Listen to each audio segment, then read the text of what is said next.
It's not a beautiful day in Iraq where this country is killing thousands and thousands of people. And let me tell you something that we have all learned. When we impose tyranny abroad, we impose tyranny at home as well.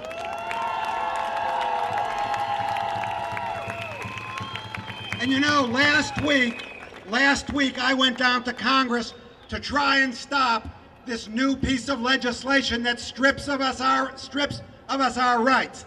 They call it the Military Commission Act. I call it the Police State Act.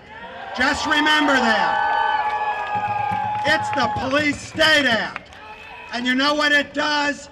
It makes legal what we're doing in Guantanamo, what we're doing in Bagram, and what we did at Abu Ghraib.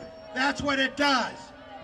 And those who voted for it, those lapdogs of the president, and I include in that 12 Democrats voted for that legislation.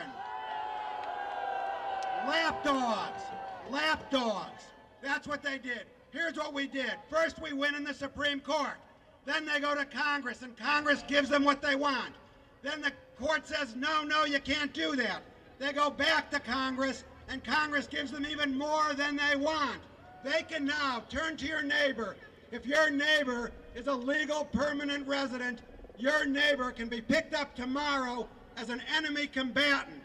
That's right, your neighbor can be picked up without charges. Your neighbor can then be denied the writ of habeas corpus, the right to go to any court. Your neighbor can then be tortured in some U.S. facility around this world. Let me just say, we are seeing right now tyranny abroad and tyranny at home. And I can tell you, as someone who has struggled my life in the courts, as someone who has struggled my life, it will not be enough. It is not sufficient. You all know that. I know that.